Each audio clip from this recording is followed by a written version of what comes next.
नमस्कार। ब्रेकिंग समाचार में मैं फिर से आपका स्वागत करता हूं। और चूंकि लोकसभा निर्वाचन में बस कुछ ही समय बाकी है और इसी बीच देखा गया है कि सभी राजनीतिक दल अपने अपने उम्मीदवारों का नाम उन्होंने घोषणा लगभग शुरू कर दिया है। और इसी बीच देखा गया था कि आसनसोल से पवन सिंह को बीजेपी का उम्मीदवार घोषित किया गया था और लगभग 24 घंटे के बाद पवन सिंह ने एक बार शुक्रिया जरूर कहा था भारतीय जनता पार्टी को, लेकिन 24 घंटे के बाद जब उन्हें ट्रोल किया गया, विशेष तौर पर बंगाली युवतियों को लेकर जिस तरह का उन्होंने गाना गाया था, महिलाओं का अपमान का बात लेकर उन्हें ट्रोल किया गया था, उनके खिलाफ सोशल मीडिया में बातें लिखी गई थी। और इसी बीच देखा गया कि पवन सिंह ने आसनसोल से जो निर्वाचन है नहीं खेलने का निर्णय लिया और उन्होंने ट्वीट कर बताया कि वो वहां से उम्मीदवारी नहीं कर रहे हैं। और एक बार फिर से देखा गया कि पवन सिंह ने ट्वीट किया है और उन्होंने कहा है कि अपने समाज जनता जनार्दन के साथ ही अपने मां को दिया हुआ वादा वह पूरा करेंगे निर्वाचन खेलकर। और उन्होंने आह्वान भी किया है कि जो लोग उनके समर्थक हैं उनका साथ दे। और उनका ट्वीट मैं एक बार आपको दिखा लेना चाहूँगा किस तरह पवन सिंह ने ट्वीट किया है और क्या लिखा है, आप हमारे स्क्रीन पे देख सकते हैं। और एक बार फिर से कहना चाहूँगा कि जब आसनसोल से उन्हें जब भारतीय जनता पार्टी बीजेपी के द्वारा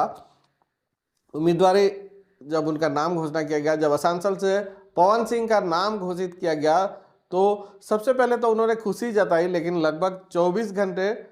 के बाद ही देखा गया कि फिर से उन्होंने वहां से नहीं खेलने का जो है निर्णय लिया और ट्वीट कर उन्होंने जनाया। एक बार फिर से नया ट्वीट आया है, उन्होंने फिर से ट्वीट कर कहा है कि निर्वाचन में खेलेंगे और अपने समाज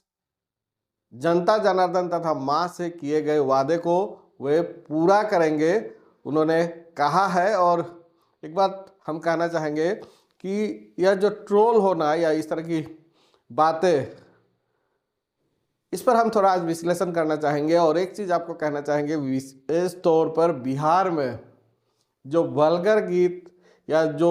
अश्लील गाने, अगर कहें तो गलत नहीं होगा, काफ़ी अश्लील गाने, काफ़ी वल्गर गीत और कुछ ऐसे गाने अश्लील ना भी कहे तो आप उन्हें अपने परिवार के बीच शायद नहीं सुन पाएंगे। इस तरह के भाषा का उपयोग किया जाता है और इसी वजह से ऐसे लोगों को, भले ही वो सुपरस्टार हो, भले ही बड़े सिंगर हो, लेकिन ऐसे जब समय आता है, इस तरह का समय आता है, एक चीज़ हम कहना चाहेंगे कि व्यू जो होता है, व्यू लाखों में होता है, करोड़ों में इनका व्यू होता है, करोड़ों में लोग जरूर देखते हैं और काफ़ी प्रसिद्ध भी होते हैं ऐसे गायक। लेकिन जब जनता के बीच जब जाते हैं और इस तरह का जब निर्णय उन्हें लेना पड़ता है, जब जनता विरोध करती है इस तरह के गाने गाने के बाद, इस तरह के गीत गाने के बाद, तो क्या होता है, यह एक उदाहरण है। और एक चीज़ फिर से कहना चाहूँगा कि जब बात जनता जनार्दन की आती है, जब बात जनमत की आती है, तो असली खेल होता है, तो असली बात सामने आती है कि आपको कितने लोग पसंद करते हैं, आपका जो ग्राउंड में आपका जो परिचय है किस तौर पर परिचय है। और एक समय ऐसा हुआ करता था कि अश्लील गानों की भरमार हुआ करती थी, अश्लील अगर ना भी कहे तो इस तरह के गाने गाए जाते थे, विशेष तौर पर पवन सिंह के द्वारा गाए जाते थे, जो शायद परिवार के साथ सुनने के लायक ही ना हो। और इसी वजह से जो किया जाता है, जो आप बोएंगे वही आप काटेंगे, एक कहावत है। और शायद यह कहावत आज एक वास्तविकता में हमें देखने को मिला। अगर जो आरोप है उसको सच मानकर चलिए जो भी बात हो, लेकिन जो पवन सिंह के समर्थक थे उनके लिए खुशखबरी यह है कि पवन सिंह निर्वाचन खेलने के लिए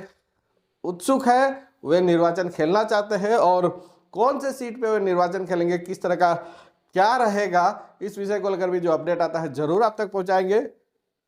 फिलहाल में लोग अभी तक अपने साथ बने रहिए, अब देखते रहिए ब्रेकिंग समाचार।